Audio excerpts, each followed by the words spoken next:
So how do you want this to work? Like, do I just bring up a topic, or should we say what's up first? Or You just started it.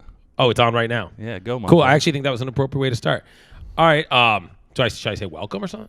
All right. Welcome to the Heat in the Kitchen podcast. No. You just go. Okay. This is all live. We're keeping all this. Welcome to the Heat in the Kitchen podcast. I'm Chef Avi Shemtov, Chubby Chickpea, Simcha, Tap Beer Trucks. Today with me and our debut episode, we're going to be doing this podcast weekly. The whole thing's going to be kind of just like bringing people from the food, sports, entertainment world together to kind of just talk about whatever's going on in current events, sports, politics, life kind of, right? So today with me, I've got Kerry Byrne, who is the founder, Cold Hard Football Facts. Yeah. The potentate of pigskin. Potentate of pigskin. I've got Corey O'Leary. I don't really have any tagline for you, man. No tagline, but I just want to let everybody out there know that the rest of the episode is not as boring as this intro is. Do you remember the rapper Obi Trice? He used to be like, Obi Trice, real name, no gimmicks. That's going to be you. Yo, Cheers, be like, Cheers was a great album. Corey O'Leary, real name, no tagline. Yeah, that's right. And then, Ryan, you want me to say something about you? All right, we got Ryan now. We got another dude out there. He's just drinking like Castle Island, and we're like, yeah, well, hey, what do you think about this? We just throw it to him once in a while. That's cool. Hey, it works out, right? Oh yeah, this is Heat in the Kitchen. Brady loses and he's leaving. What the fuck is this? Eminem responds to Cannon. He shoots and he doesn't miss. Yelpers and influencers with their fucking list. Trump likes Iran like filet mignon burnt to a fucking crisp. Like that shit? Then you need to listen. Turn us up. This is Heat in the Kitchen. Heat in the Kitchen. Heat in the Kitchen. Heat in the Kitchen. Okay, so let's start right with the fact that, Kerry, there is 0% chance that you really believe the things that you would say on Facebook all season about the fact that this offense was historically good. I never said the offense was historically good. The team you called historically good, at least. No, the defense is absolutely historically good. It was the best defense in franchise history based on points allowed. So is there a way statistically? But the point is, this is what I was trying to get across to these crazy Patriots fans who thought the team sucked. The NFL was built so that no team is perfect. Back in the day, you had teams that dominated in all phases of the game. Sure. You know, probably the last one was the '96 Packers. Number one about scoring offense, scoring defense, and all the stats that matter. Okay. The NFL is structured so that teams are going to have flaws. Mm-hmm. And the miracle of the Patriots is that year after year, they've overcome that system. And with flawed teams, won at a rate never before seen in the history of football. And this team was no more flawed than the 01 team, the 03 team, the 04 team, the 14 team, the 16 team, the 18 team. Well, not one of which people thought were going to win the Super Bowl. So it's hard to compare them to the 01 team, because I was actually thinking about this yesterday when I was talking about we have different ways of measuring it, but we both agree that the last 20 years have been unprecedented, right? So I was looking at it, and I'm like, here's an interesting way as a fan to look at it, is just when is the last time the Patriots didn't go into a season a top 3 favorite to go to the Super Bowl? And it was probably, honestly, 01. They end up winning that year. But that team's different. You got to put them out. You got to just kind of put them in a different category because, yes, that team was very flawed. The 03 team was a shock to everyone, and the 04 team. What was the flaw in the 03 team?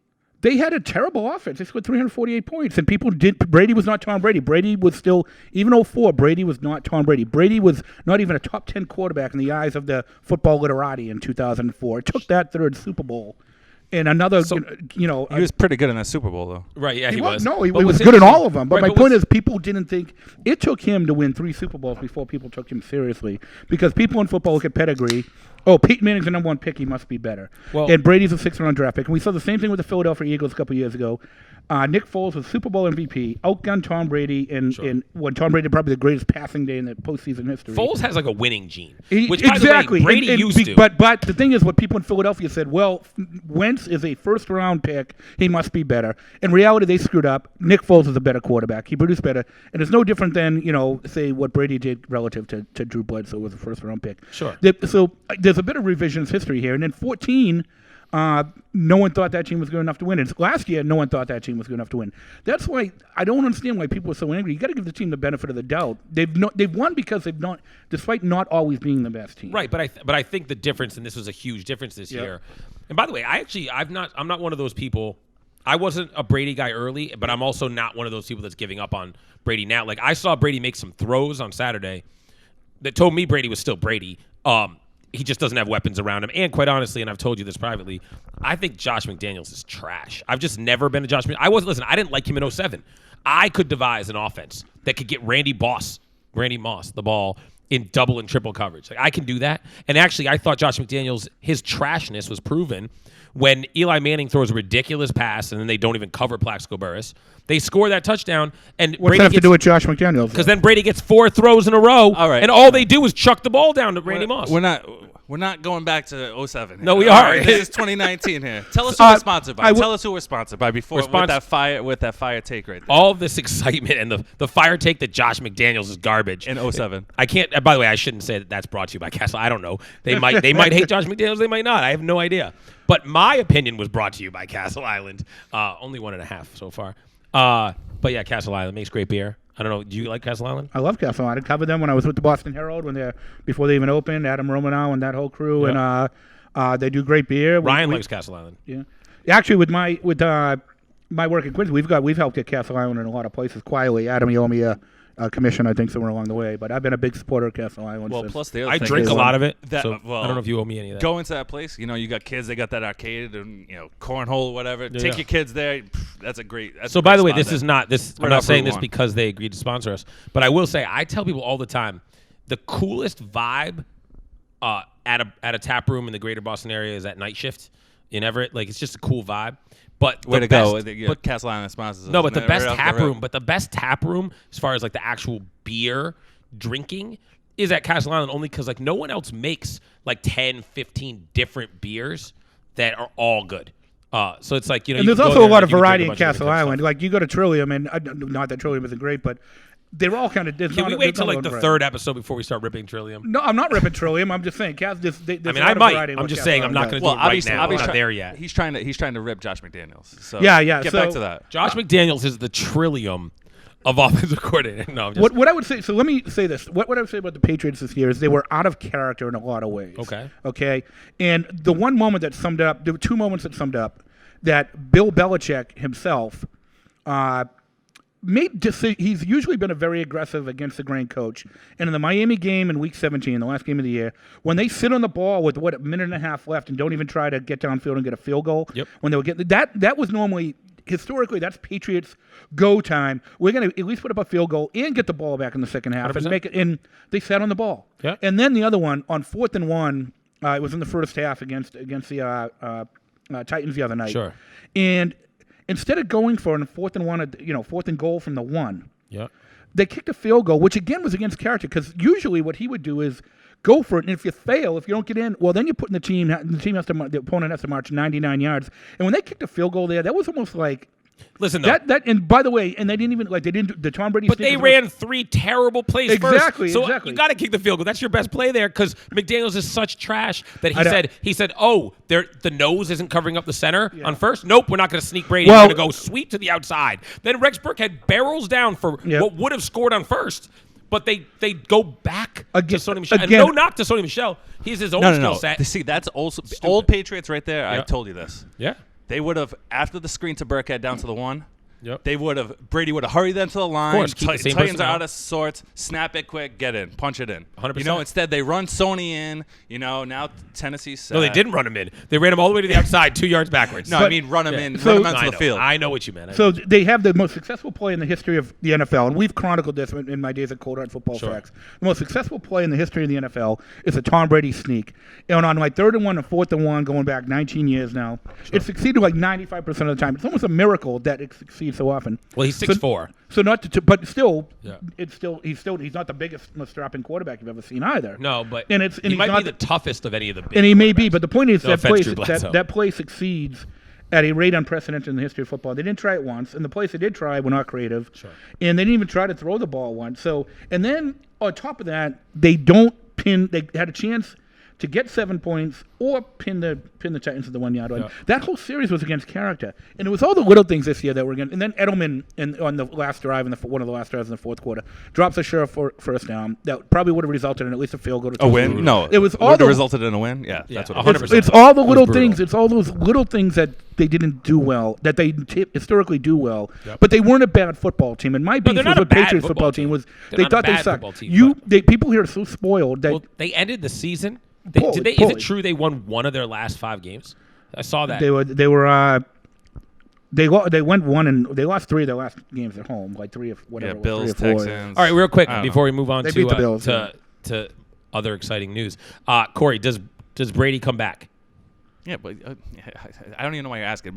Brady's the quarterback of the Patriots next year. It's not even a question. Kerry, what about you? I agree. Okay, I actually agree with that 100% too. I just want to get Really? this out there. Oh, well, this is going to be a great podcast. Well, here's why I want sure. listen, there's one problem. thing I want to get out there though that I just don't see anybody talk about. Sometimes it's maddening to me that people don't understand how certain things work.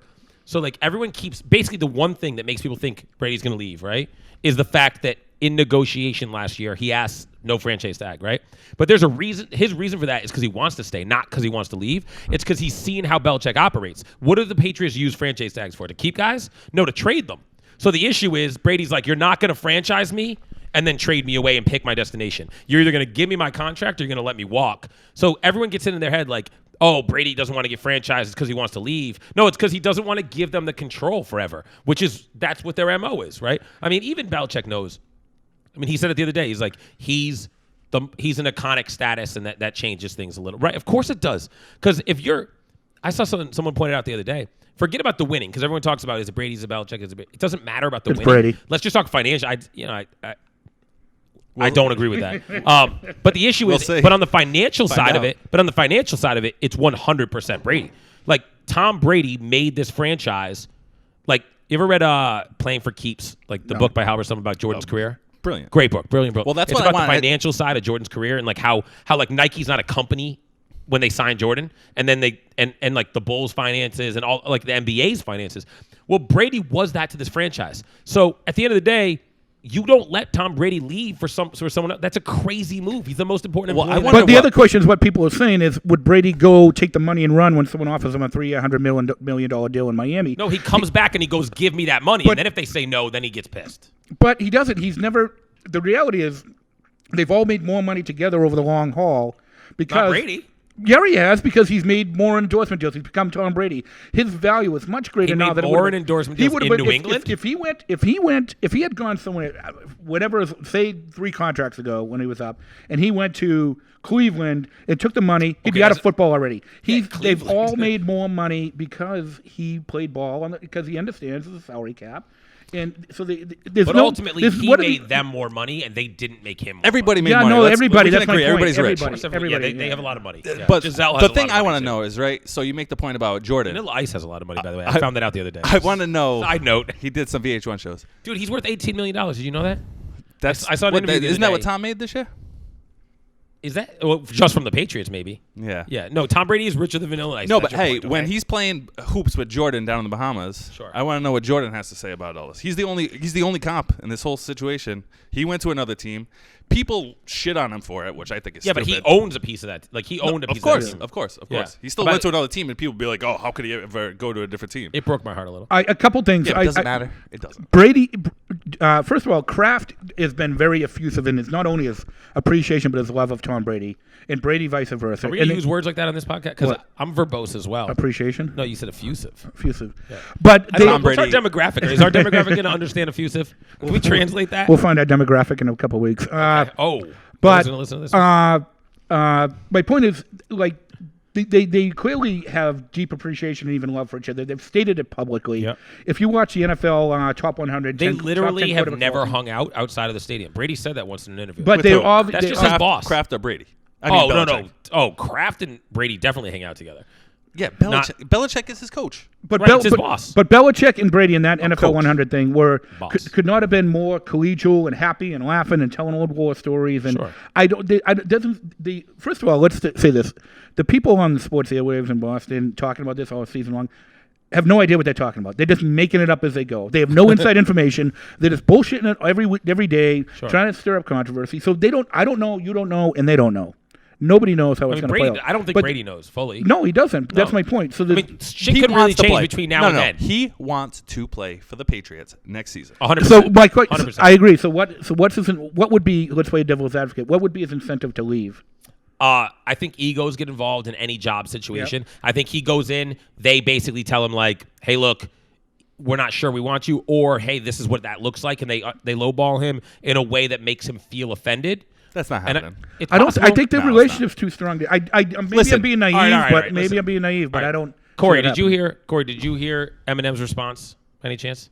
Eminem's To what? response To Nick Cannon? to Bill Belichick. I thought of all people. Corey loves. You know what's It's important for hilarious? us to establish this very early. I saw it and I never Corey looked it up. loves Eminem, like not like Eminem first 3 albums, great rapper, blah blah blah.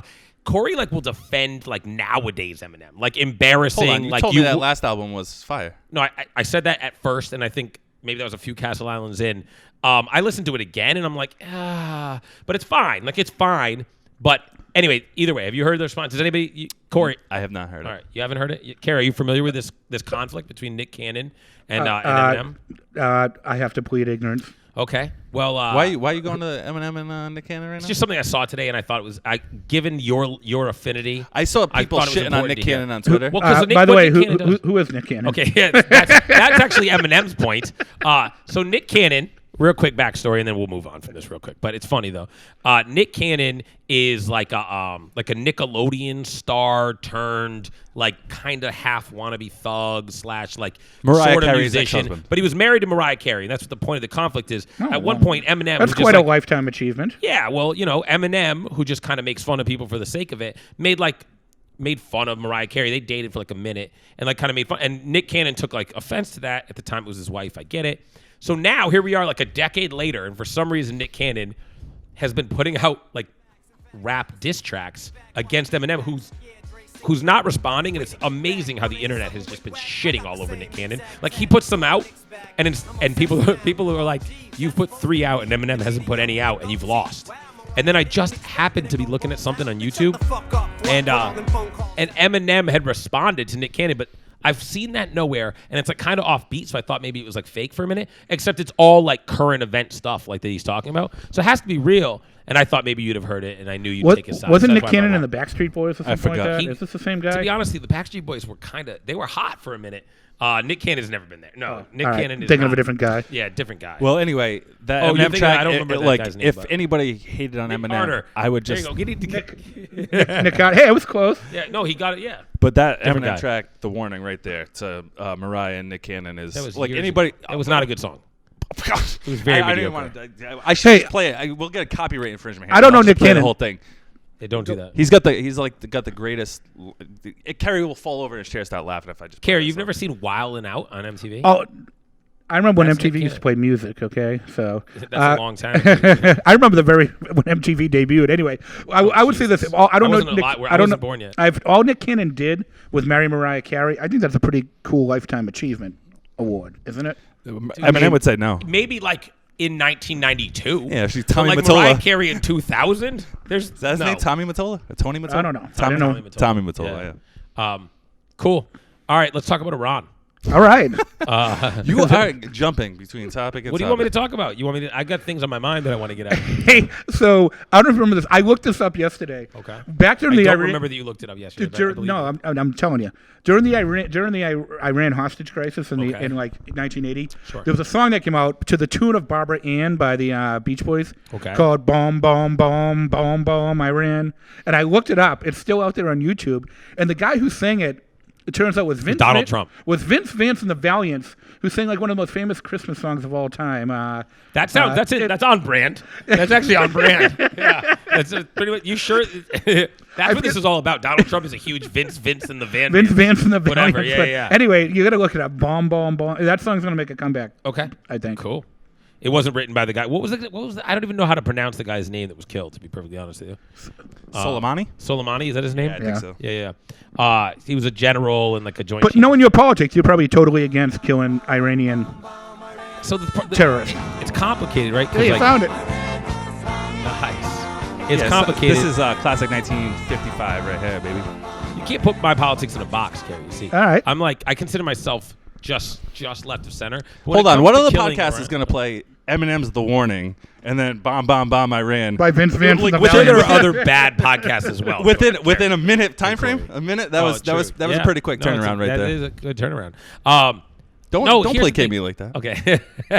Here's the thing about bombing Iran. So first of all, I just like this is a completely nonpartisan opinion. Everyone's fucked. because everyone's got an opinion on shit that they don't even research, they don't think about, they don't even look at. Somebody just told them something and they just regurgitate that. Welcome to the internet. Well, right. That's the problem nowadays, right? So, like, everyone sees, like, okay, Trump kills this guy, right? And then people have opinions one way or the other, right? They're mad or they're not mad or they think, like, it's whatever. War crimes, I heard. And then you find out that, like, first of all, Iran had killed an American contractor that day. So it's not like they're just like sitting around. They're like, what are we going to do today? I don't know. Let's kill a general from Iran. Also, and this is my biggest criticism. This is the biggest thing I have to say.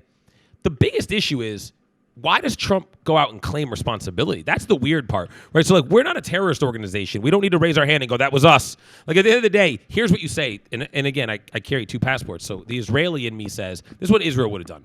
They would have been like, what do you mean? We didn't target an Iranian general. We just hit the Iraq airport. No, like there's militias. They just went at the embassy. Like, no, oh, wait.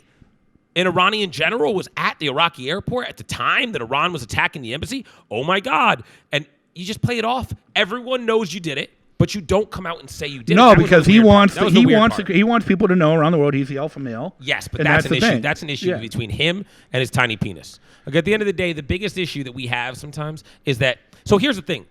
I'll go on record as saying I have no issue with Trump with that strike. No issues at all. I also don't have an issue with the follow-up tweet of like, hey, if you touch an American asset or American person, we're going to like fuck all your shit up. We've got 52 different That's basically sites. been understood Totally since, cool. Yeah, exactly. 1941. That should be understood. Like, at the end of the day, if I'm traveling overseas, I want people to know, like, if you bump me on the subway, my president is going to nuke you.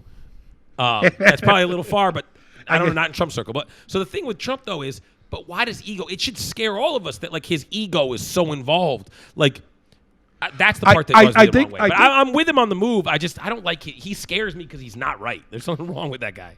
But here's one thing, and I studied a lot of this. No, I'm no professor, but for years we sat back and let countries take advantage of us. We come to a negotiation. We have all the cards, and we don't put them out on the table. And he's just saying to everyone, we hold all the cards. He's saying to Iran, what are you going to do? We could literally, we have submarines with nuclear warheads and aircraft carriers and everything sit off Iran, and we could annihilate the whole country if we wanted to. And we don't, because we're not that kind of country. But and we shouldn't. They need to. No, we should. No, should we? The record show we should not. Nor we should not be wiping Iran off. But my point is, we could, and they need to know. Like, we need to negotiate from a position. You're a businessman. Do you negotiate from a position of weakness or a position of strength?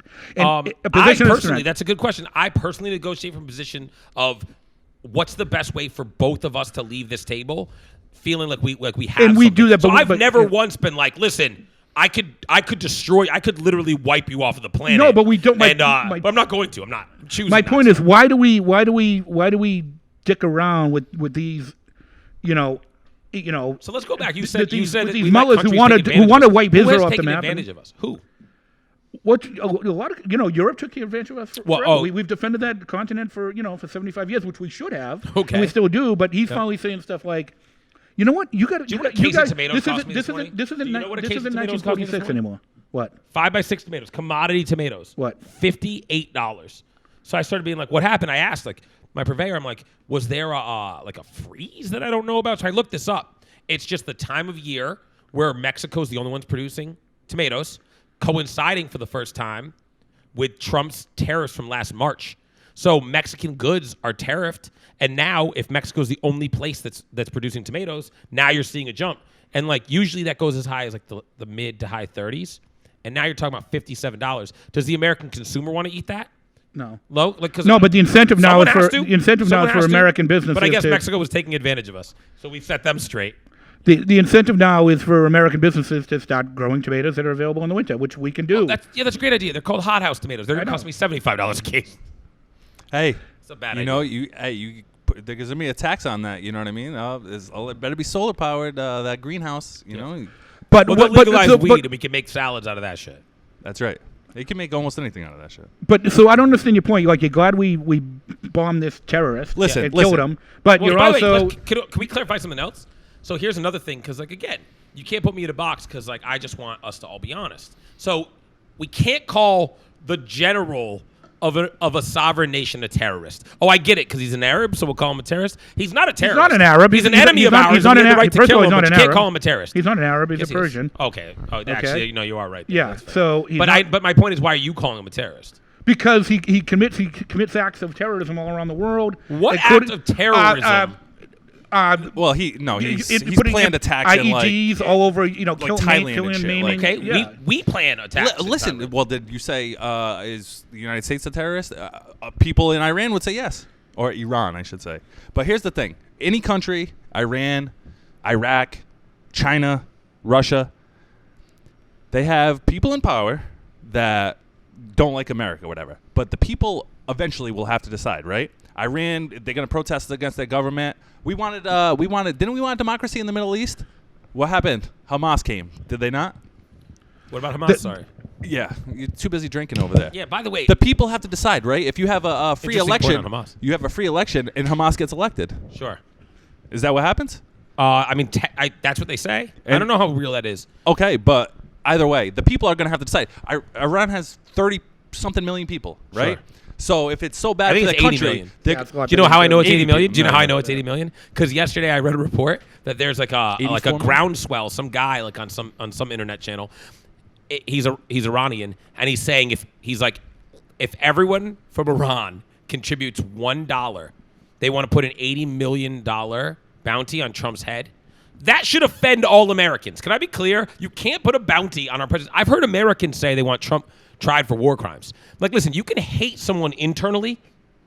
You do not want your sitting president tried for war crimes. That's absurd. That's a terrible, terrible precedent to set. And but that's how I know that there's 80 All million. right, so what if the people did? What if the people, But 60 first of million all- people said, first of all, the all right, people here's wouldn't- $1. the Then people- we'd be like, well, 75% of that country is against America. Well, then I say fucking The bomb. the average person in Iran hates. It's probably the the same Ayatollah dude more than they getting hate like America. $1. Well, that's- like $1 over and over They're again. going to have That's to all that overthrow is. the That's government fake. then. Exactly. It's like Sammy Adams and it telling has them. nothing to do with us then. It always has something to do with us. But if the people are either going to overthrow their government or they're going to hate America, that's what it seems like it comes down to. I think There has to be a anti-American middle ground there. There has to be a middle ground. Why? between hating your If they're government being and overthrowing oppressed, America. if they're being oppressed by their own government, right? Right.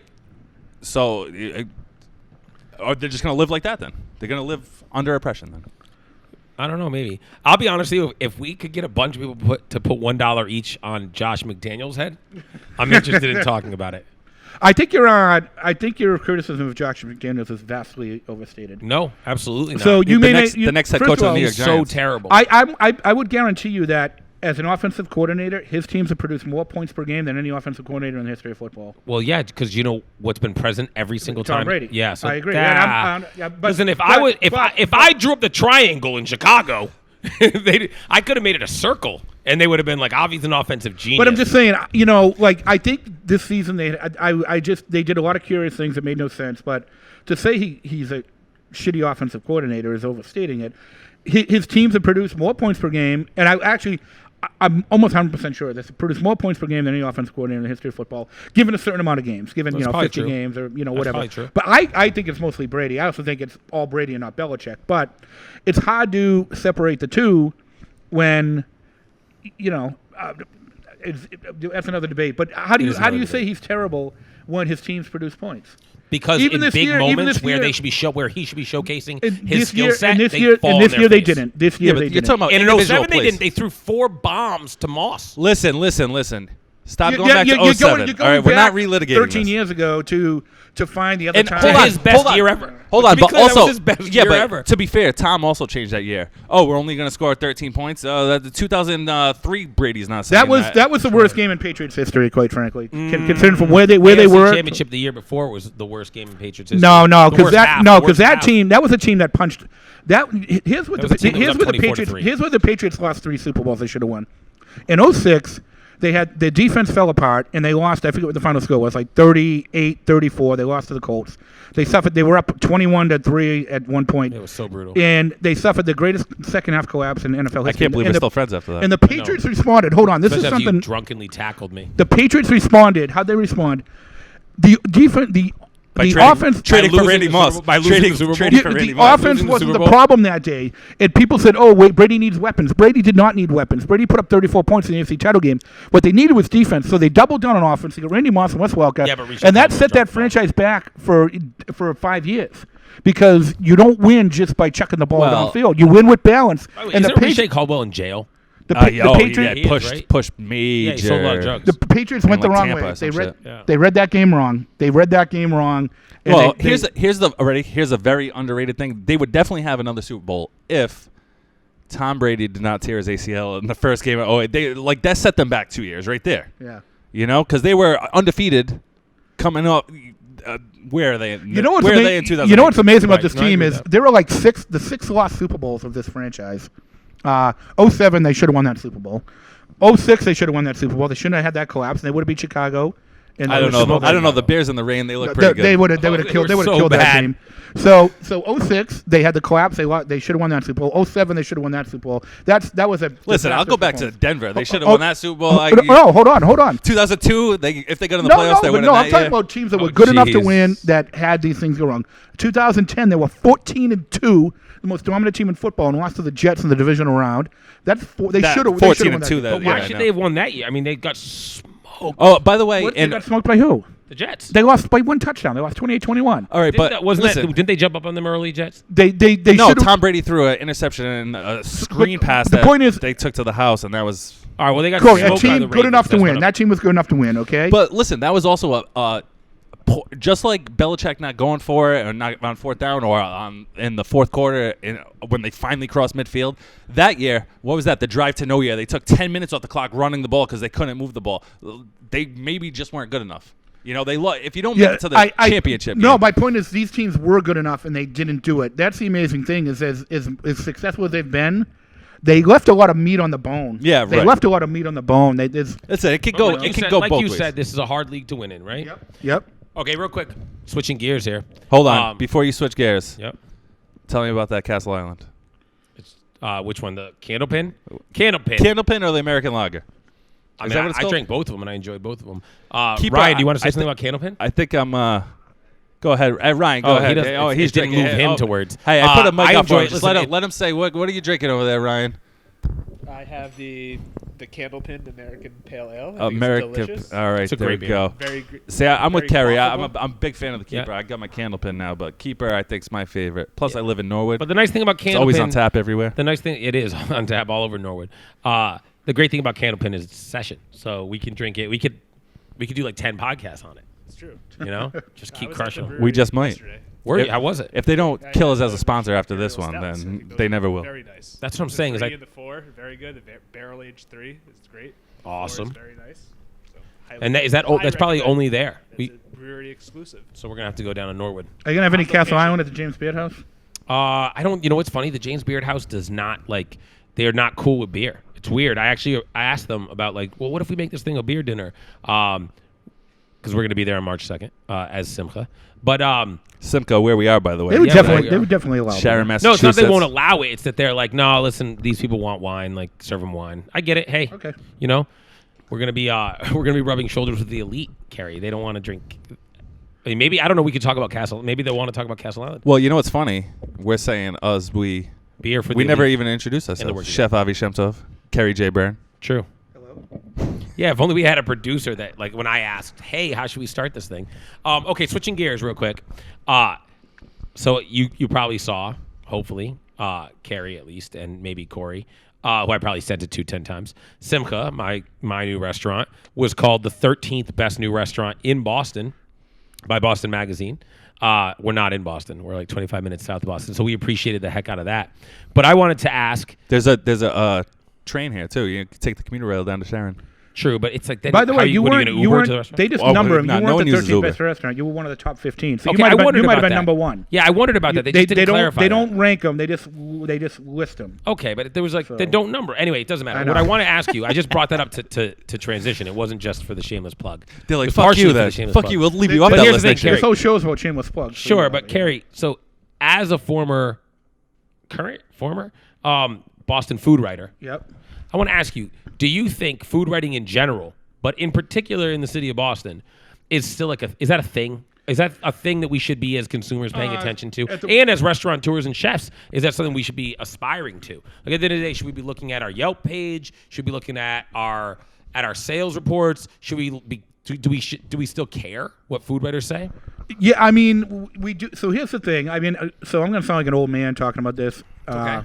I turned 50 very soon. I've been writing since the early 90s. And there was a time where... Since Mariah Carey was someone that you should be proud of marrying. Yeah. Hot, yeah. Yeah, she was. There was a time where how you wrote about a restaurant is you went out to the restaurant, you tried it, you met the brewer. I covered all these breweries. Yeah. Did you try it one time? You just did this one time?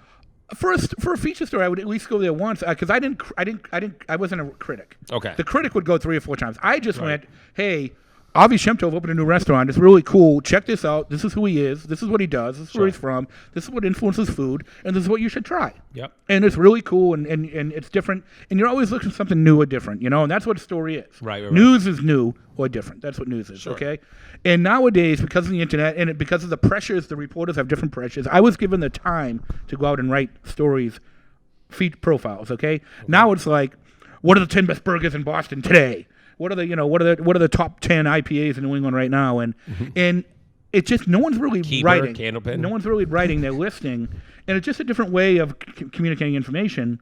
So food writing is just different. I don't want to say it's better or worse. It's just different. I do. I want to say it's worse, and I want to make that point because here's the thing, right? And it's not. They don't write like we do. They just listing stuff. Well, they just don't write. Stuff. I mean, that's the problem. They just don't write. That's the SEO marketing world right there. But what you want so now I was thinking about this the other day. Social media is media in this day and age, and you and I work on all this stuff, right? Sure. And where you're looking for that hit, because more people are going to see it on social media than... Listen, I was at the Boston Herald when if I wrote about your restaurant, you were busy for 2 months. Right. And then I was at the Boston Herald at the end. You wrote about my food truck, actually. Yeah. That's how we met. Well, at the end, if I wrote about your restaurant in the Herald, it didn't... I hate to say it didn't really matter. The Herald used to drive business, and the Globe used to drive business, and they don't anymore. It's all about that social media traffic, but... What the mainstream media does, it provides some sort of mainstream media. The food blogs, the eaters, Boston, these guys are all hustling, working hard. But what they provide is you have... Are they hustling and are they working hard? I'm asking that question sincerely. I just think they do that. I think, let's put it this way. I would cover 1 or 2 stories a week, and they cover like 20. But we would spend more time on that 1 or 2 stories. So, Corey, I don't think, correct me if I'm wrong, I don't know how much you want to add to this, but I know Ryan, I don't know if you want to pick that mic up or not.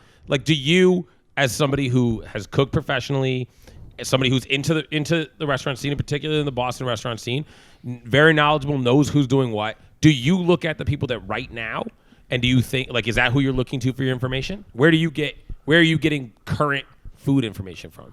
I think I'm really skeptical. Talk into that mic. Talk into it. Can you hear me? Yeah, there you go. I think I'm very skeptical of everything I read. Sure. Now on the internet. Sure. So I feel like it's all a PR game.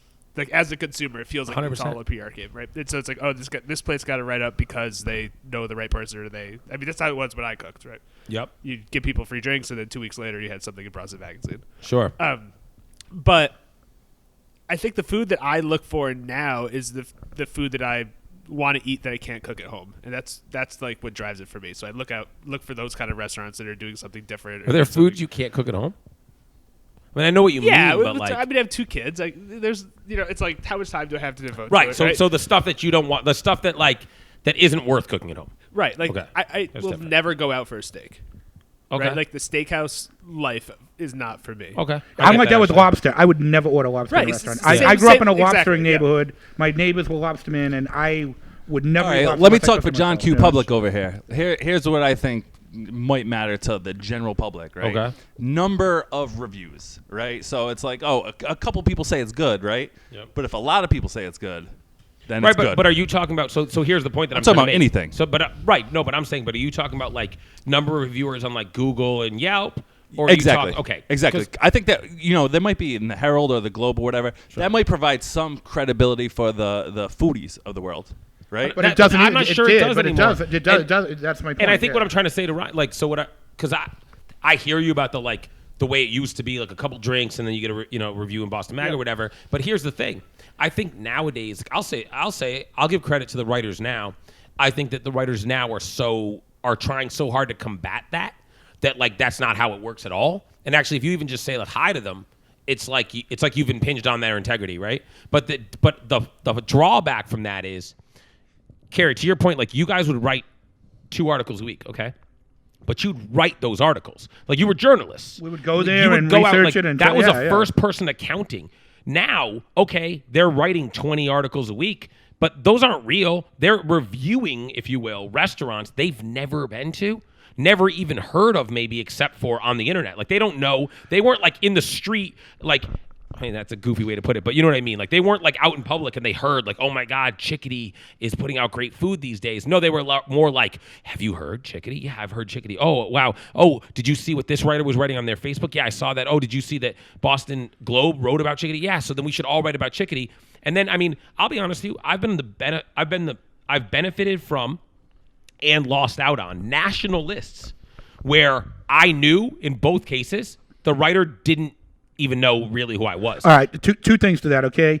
The public drives media. That's really what happens. And the public doesn't want to read a 750-word article about Simca. They want to see a list of the top 10, whatever, a top 20 this. And the public is driving the way we consume. The public wants to consume media a certain way. Sure. So media provides it a certain way because that's what's getting attention and clicks. Okay. So they're catering to their public. That's their job, to cater to the public and provide them the information they want. Sure. With that said, a lot of it is, and I'm going to, again, it sounds like an old man, it's generational. Like, millennials think they're so much more sophisticated than previous generations. They're not. They're way less sophisticated. No, we are. Way less sophisticated. Do you know that we're millennials? We are.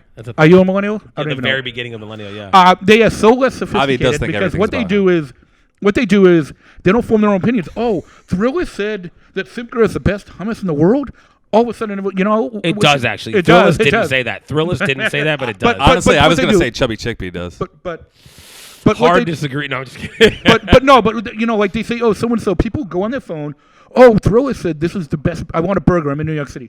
Oh, I have to go there. Then there's a line out the door. They are so much slaves to this internet media that they spew out. They're less sophisticated. They don't go and make their own decisions. Well, if Thriller said it or whoever said it, if he said it, it must be right. And these people haven't been there. When Thrillist puts out a list, and I think Thrillist was great. I like their content. Okay. But when they put out a list saying the top 40 hamburgers in America right now, they don't fucking know. Agreed. They don't know. So it's even worse when it's local and they don't fucking know. Yeah. So it's like, hey, have you ever been to Wendell's? You've never been to Wendell's? Wow. We need to correct this. Have you been to Wendell's? I don't even know what you're talking about. All right, we're going to have to go to Wendell's, all of us, at some point very soon. So Kerry talks about Wendell's all the time. But Kerry, like, goes there and, like, eats those wings. So when Kerry says, like, oh, Wendell's are the best wings that you're ever going to have, you also might catch him there on, like, on a Tuesday afternoon just eating wings by himself, right? These writers write, like, blah, blah, blah is the best new, like, tapas-style Indian noodle bar fusion. And then they've never been there. They don't love it. They're on to the next one. You almost feel like sometimes, like, food writers Google.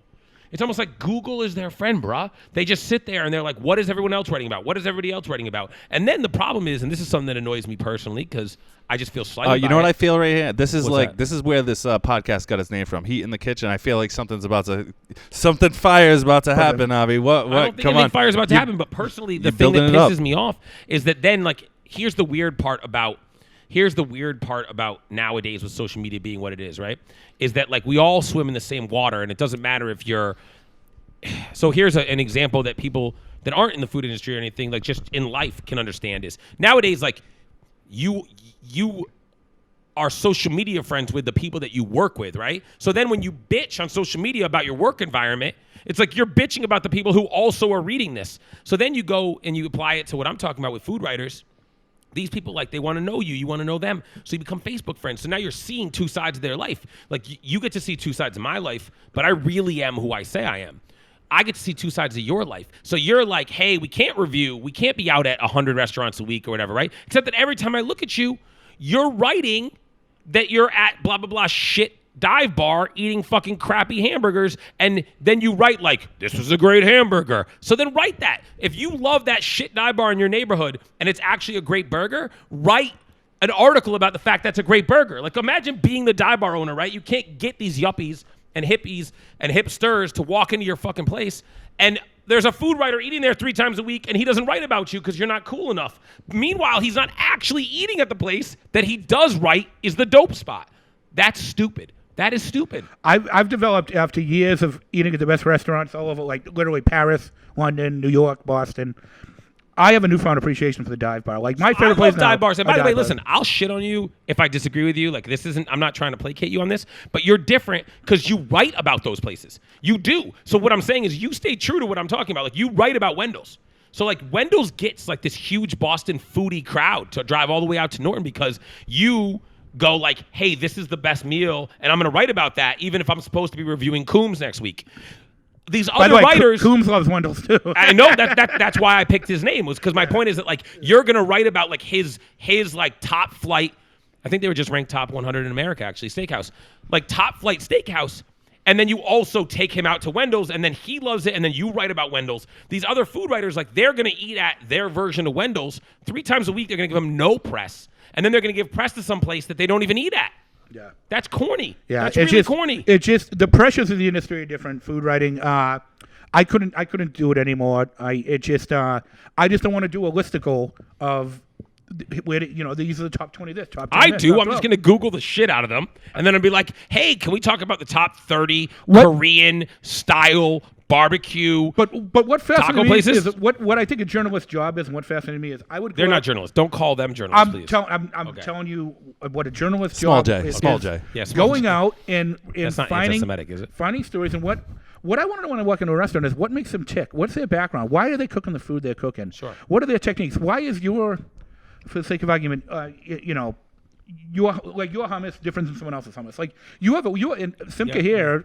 This isn't a commercial for Simca, but you do hummus with like bumblebee beans. Sure. Right, and there's a reason why, because chickpeas don't grow in New England. So you want to do modern Israeli food, but with local ingredients. So you had to come up. That's different. That's a story. Well, it's a cool story, but I didn't read about it on Eater. But it could be. It could Did be. you read about that on Eater? It could be.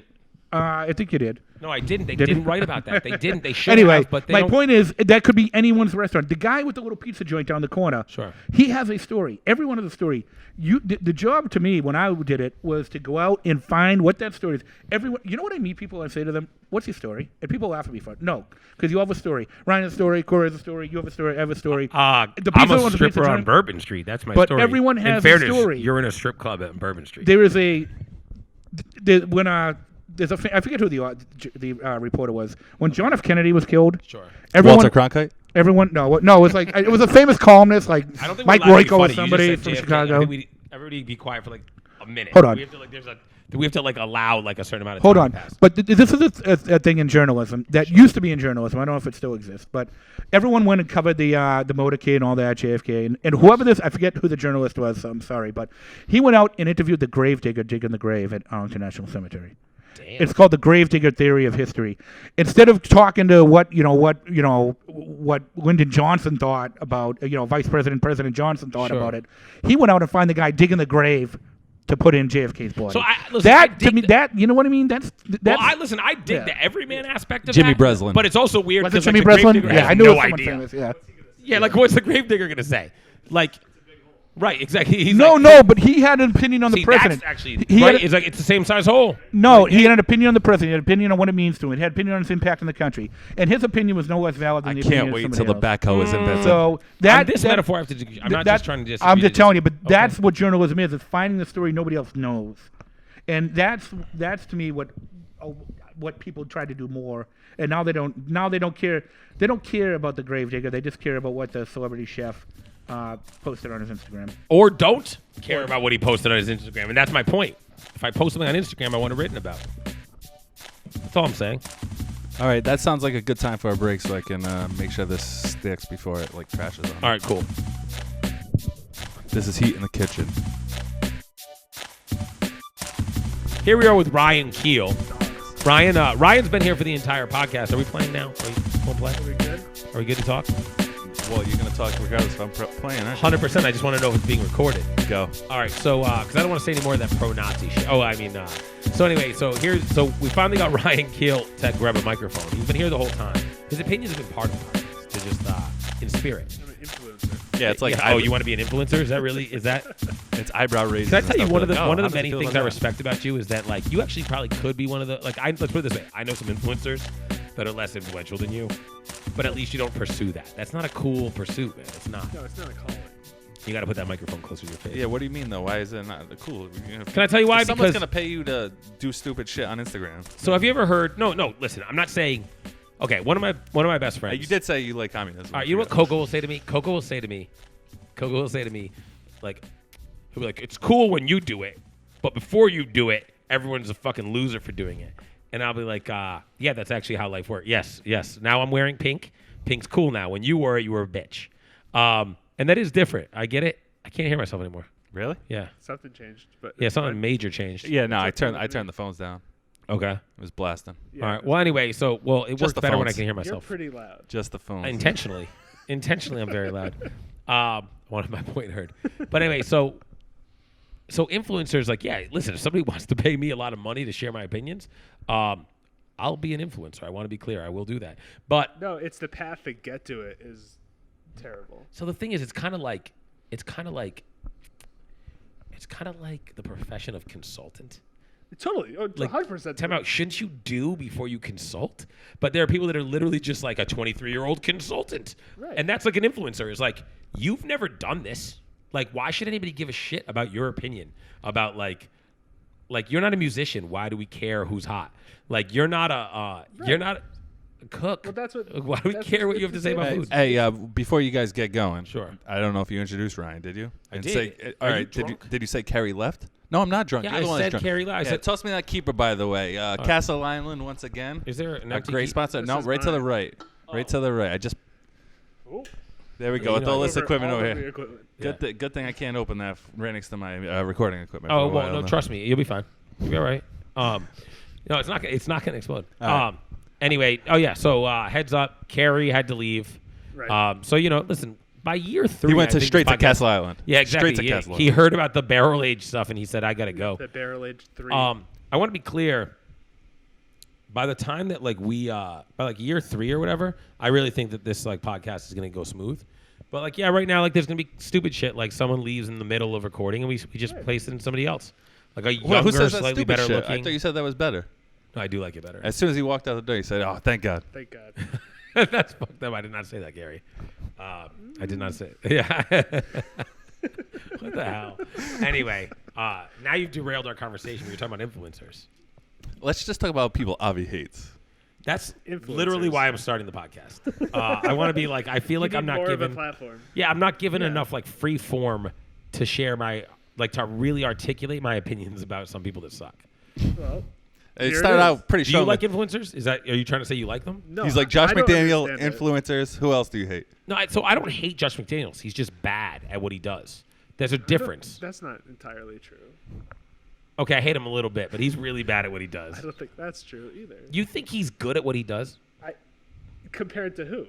compared to other people that are qualified? So again, he's more All qualified. right, we don't than need to me. go back to that. We don't more relive qualified. it. We all know he's good. You're wrong on this Okay, one. so anyway, so an influencer. Influencers, yes. Carrie's gone.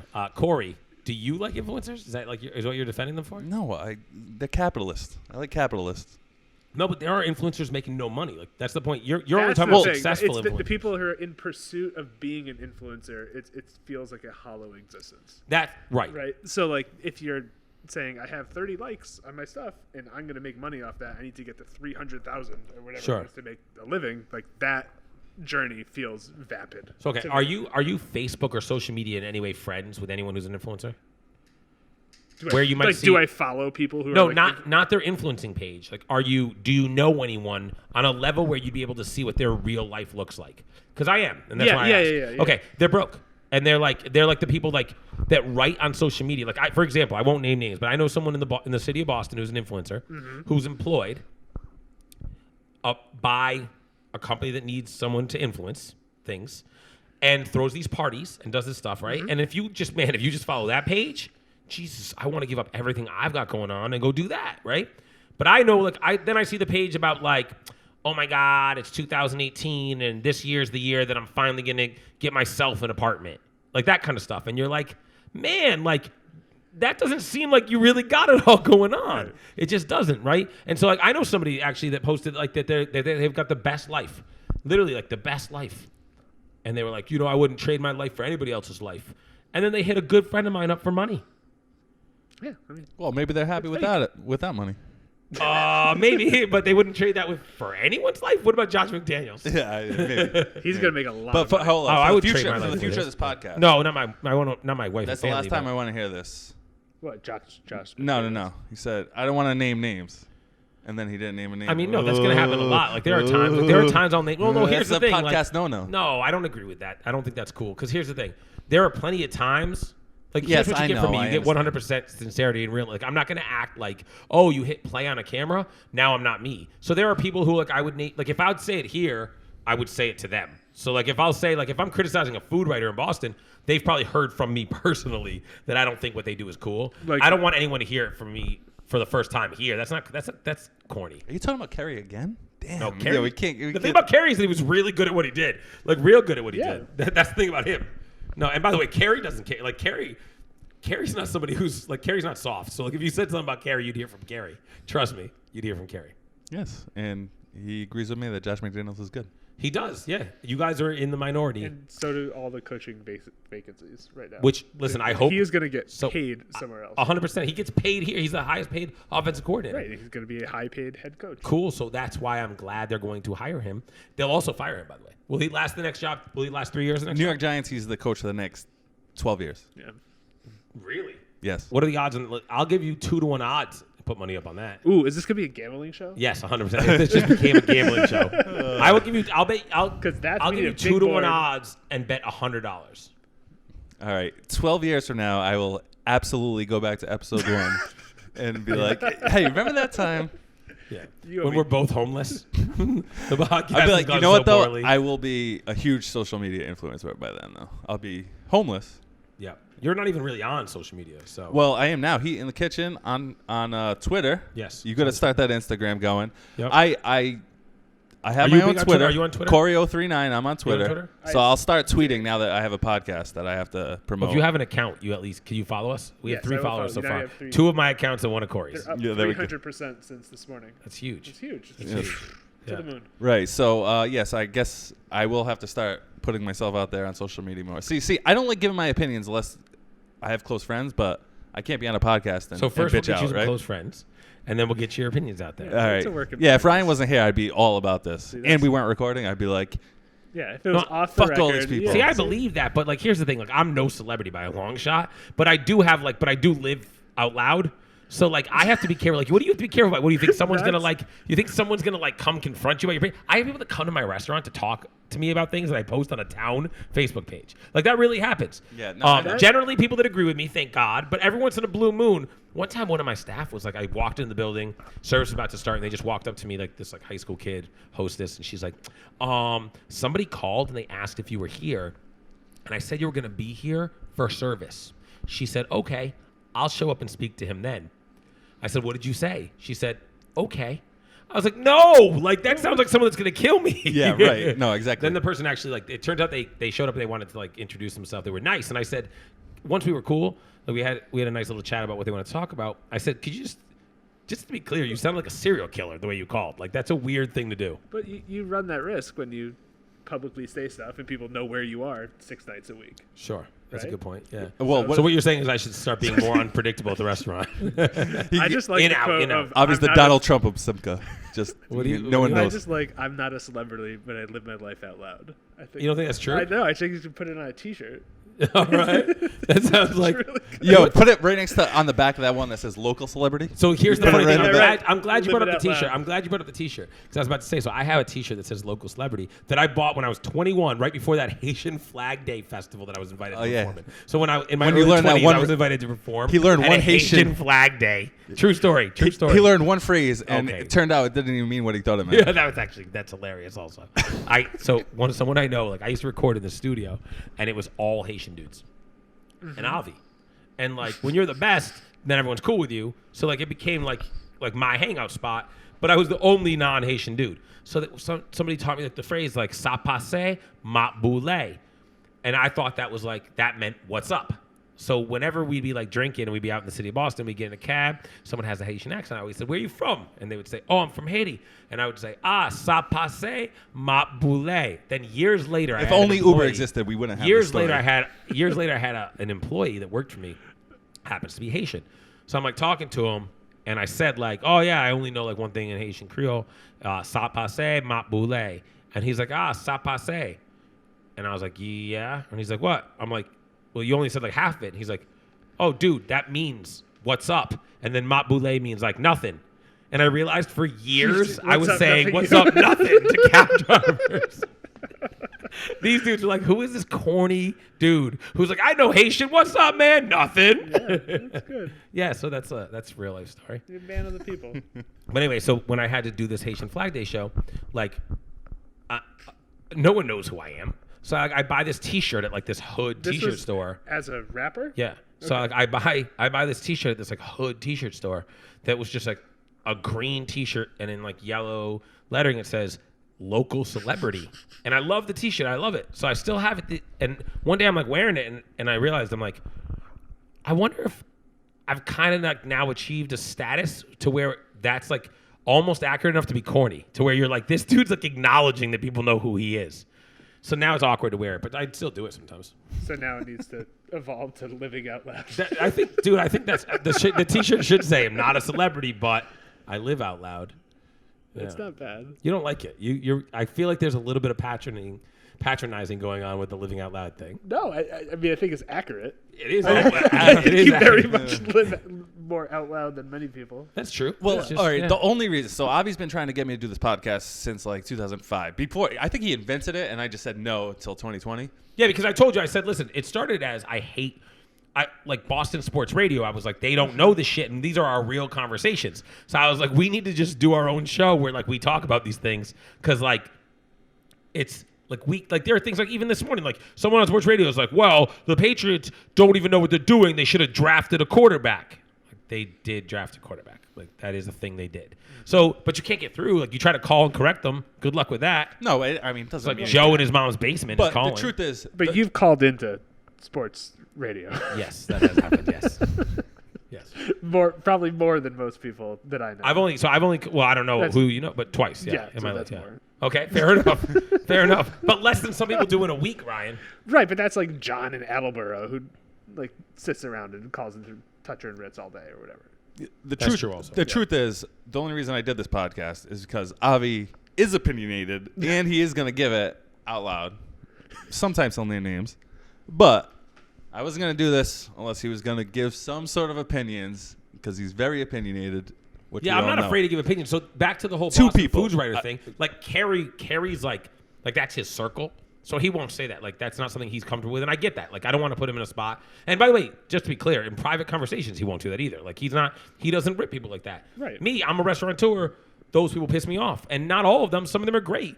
And by the way, some of them that don't love me or love what I do are great. Like I'll tip the cap when you're honest about stuff. It's just that like legit criticisms are legit criticisms. Right. So when you're in the media, when you're in like the food media, you should hold yourself accountable for whether or not someone else, like if you call a place the best and then they fail that year, that should be a black mark on you. So that's a thing. That should be.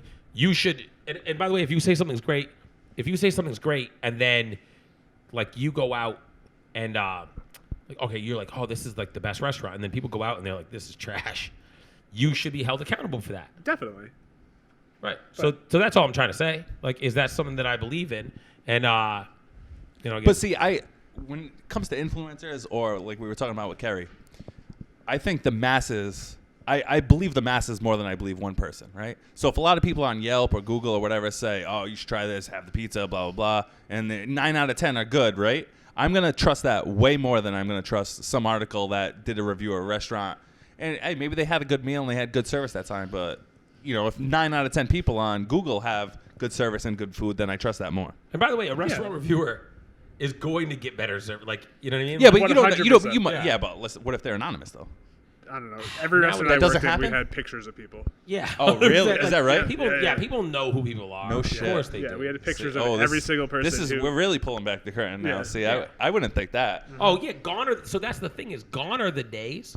So I always say, like, what I do. I mean, I guess you would know them on social media or whatever. Yeah. And listen, gone are the days. Like, I think people in the food industry acknowledge that that's an ego-driven, like you're cooking for because of an ego. Well, so is food writing. Like, let's keep it real. Like, you don't think you're making the world a better place. Like, you did this because you want people to know who you are. So like with very rare exception, I mean, think about it. The Phantom Gourmet, right, who was very good to my restaurant. So like, I'm not trying to rip them for this, but the Phantom Gourmet is the Phantom Gourmet, except that like they're on the show. Like, you know who the brothers are. Like, you know who they are. Yeah, right. So the thing to me is like, of course you know who these people are, and you're crazy if you think that like every restaurant isn't like alerting their staff. I mean, even like Michelin, like, have you seen the movie Byrne?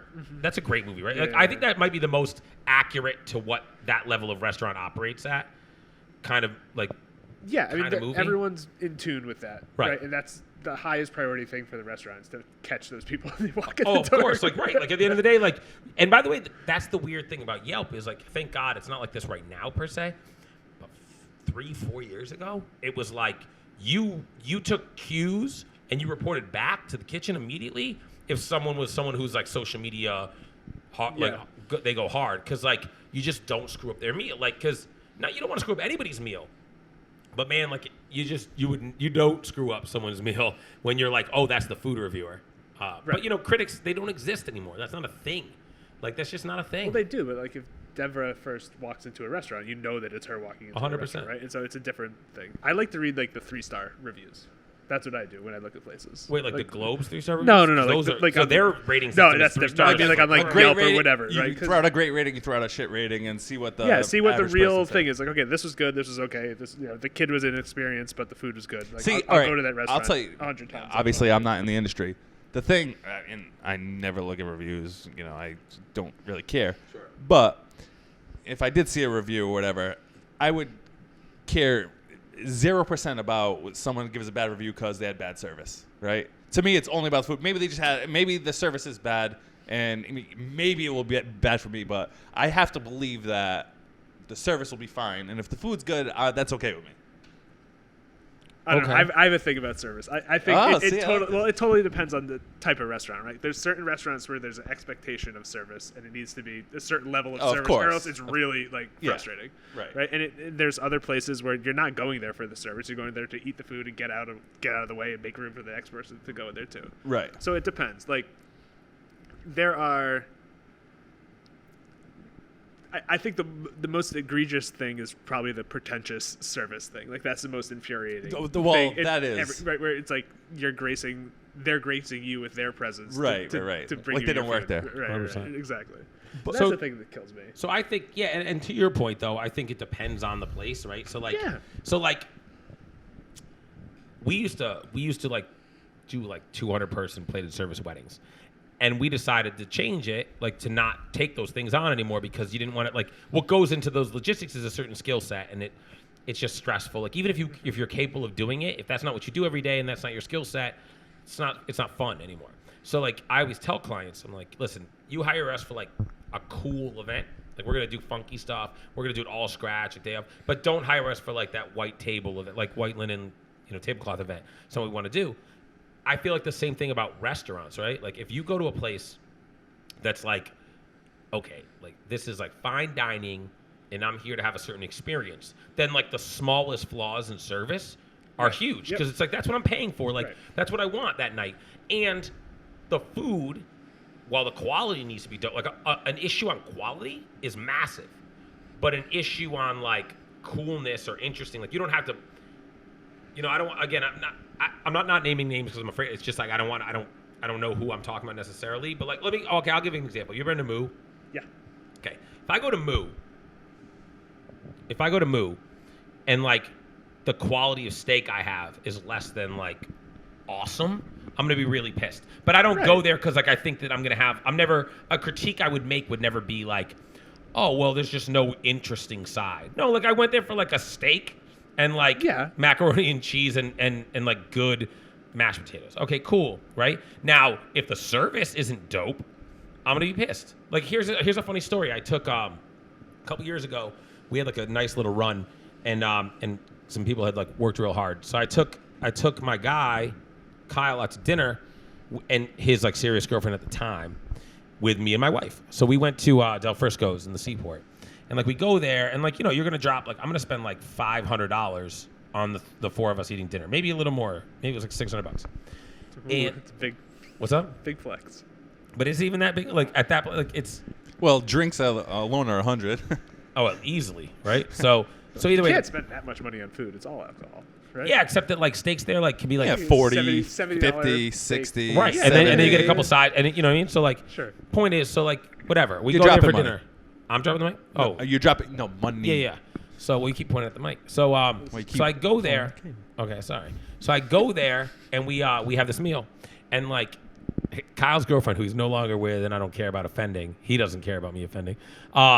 Like See, has hey, no this is when you name Adam. names. He Yeah. named a name.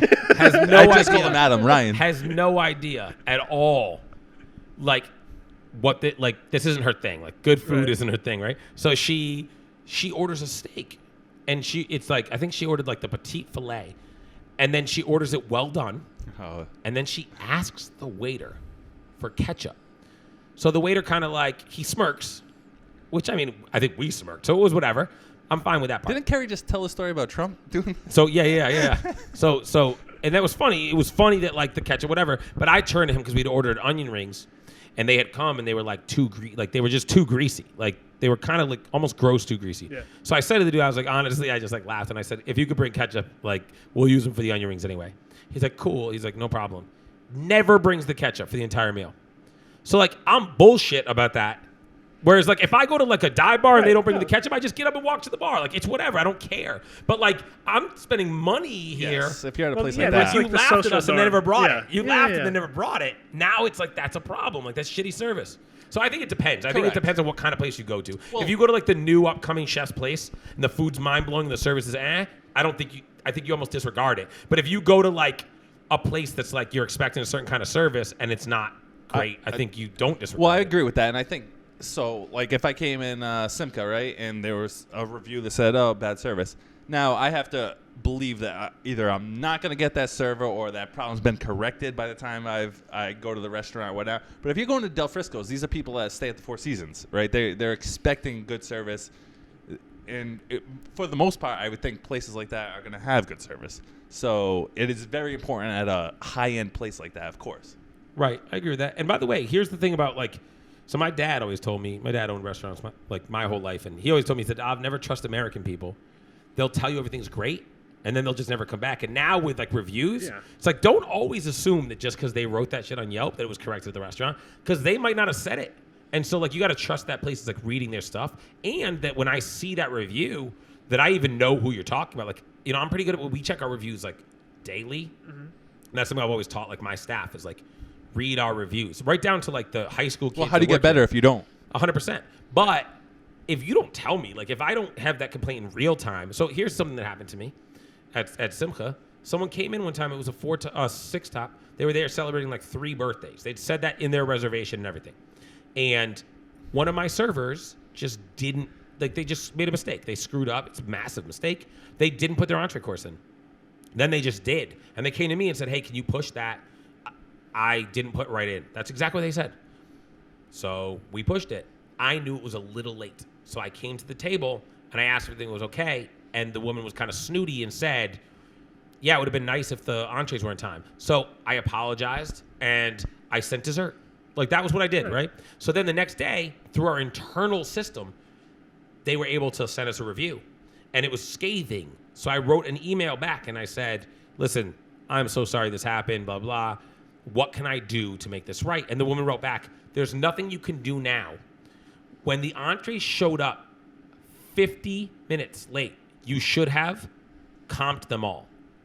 So first of all, I'm not sure how to deal with that because it's like, so I should comp all the food you're gonna eat but either way, the point is, but in real time, and I don't want to argue with this person, but it's like in real time, I came to your table. If you had said to me, these were 50, that was the first I was hearing that's how late it was. And we're the kind of environment where people stay for a long time. So I didn't know when their entrees were put in. Like there was no way to know. So it's like if that review had been public instead of private, I never would have found that out. Yeah, I mean some of that's on your server too. Right? No, it's all on my server. Yeah, no, it's no. all like, of hey, Well, this in the is an server not hour telling late. you. No. Right, So the yeah, point. right. Well, so the point that That's I'm trying to make here is, as a reviewer, what you don't know is how much was on my employee. Like, no, of course it was on that server. Yeah. Of course it was. I'm not saying any of it's on the customer, but my point is if you didn't say, like, look, I happen to wear a uniform that says I own the place. Right. So, like, you can tell me, and if you don't say it to me direct, how do I know that, like, so if that person just goes to Yelp, you as the third party person reading that later, you might think that that's our ethos, so that's okay. Or that the problem was corrected, but you don't know that my server told me he put the entrees in a couple minutes late. Right. Well, I think the difference is a couple minutes late, or if the server said to you, hey, like, I'm a couple minutes late on this, or like, hey, like, I'm 30 minutes late on this, I need you to hustle. They said push it. That's a different. No, listen, so You probably internally, should. That's a different- You should internally, ask the once server I got, how late. So internally, well, in fairness, like in a busy service, this person walked up and said, can you push this? I put it in. I didn't put it. He said, I didn't put it in right away. Now, Right, when so I got the that's- review, no, so again, like, look, my point is about how to read reviews. Because, yes, internally, when I got that review, who do you think I went to right away? Yeah, right, of course. And I said, like, this is unforgivable. And, by the way, the biggest issue with it was that it was like a violation, pulling back the curtains, of our internal protocol. Because we have rules that, like, you don't even take an order from 2 tables without, like, as soon as they take your order, they're supposed to go to the POS. Yeah. So, like, because servers will stack tickets. So, like, it's easier for them to take 2 tables orders. Yeah, of course. We, for internal reasons, because we're a small kitchen, Kid, we don't want to deal with 2 tickets in a row. So what buys us like 30 seconds, a minute of time is that trip. So the point is this person literally had to violate our protocol to mess this up. Right. So, no, of course we dealt with that internally. But my point is the person reading that review, if it's public instead of private, Right. they don't know if, like, the restaurant is just, like, disorganized or if a human being, like one individual, made a mistake.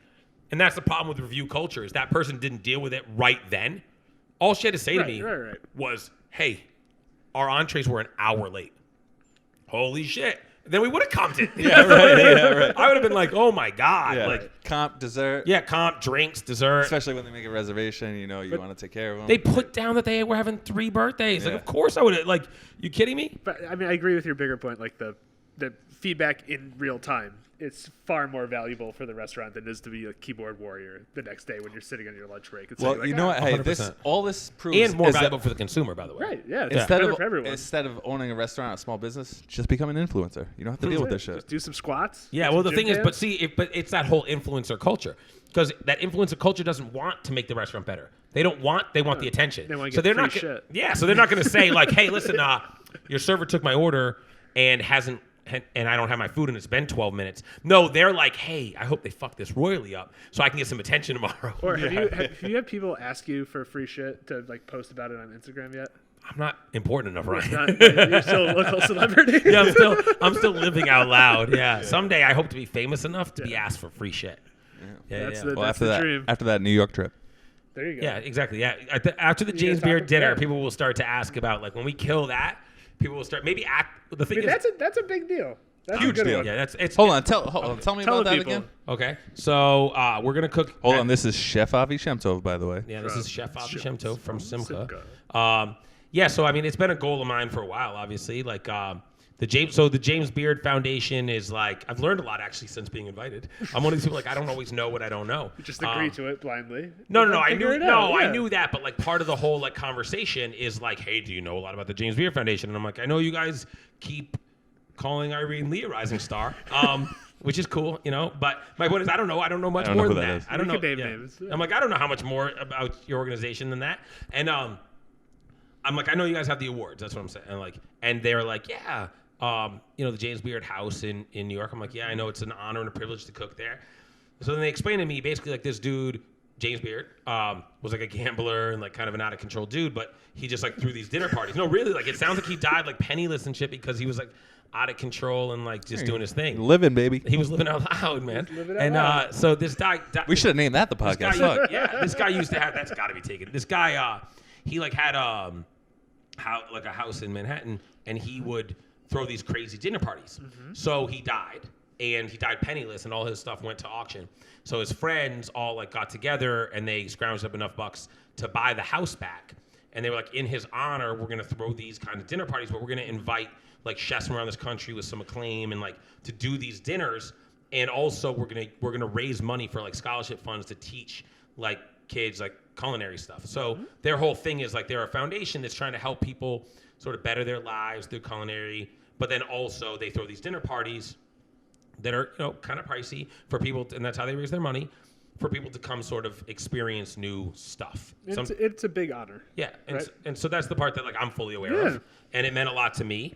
And for sure, like I mark it as one of those like, sometimes people say things to you and you just put it in your back pocket and you go, yeah, I'm gonna remember that. And someone told me at one point in my career, they were like, like you're not like, this is like you kind of do things your way and it's not gonna equal out to this dream you have. And so I said, all right, cool. And things like that, they go on my list. And I'm like, wait till I cook. Wait till I make a podcast. Yeah, wait till I cook. Yeah, you just wait till I make a podcast, and then I'll talk shit about you. No, they just So to me, when we got invited to cook at the Beard House, and it's funny because it's like, man, they really like invited us. Like they weren't like, hey, can you do like I've seen people.